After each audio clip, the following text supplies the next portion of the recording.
ஆவணி மாதம் பிறந்தவர் யாரு? முருகம் புல்லில் அசைவது யாரு?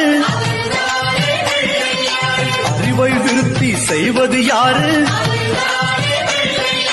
மண்ணை குழைத்தால் வருவது யாரு? மண்ணை காக்கும் சாமியும் யாரு?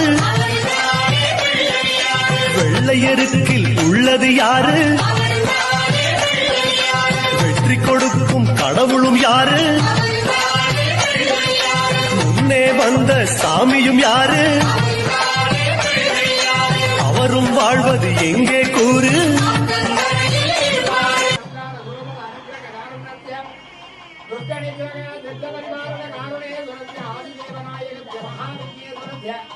विनायक चतुर्वेदनगाने जननदिनगाने जननार्थं विशेषपूजार्थमर्थापत्यादि पुष्पाञ्जलिं समर्पयामि।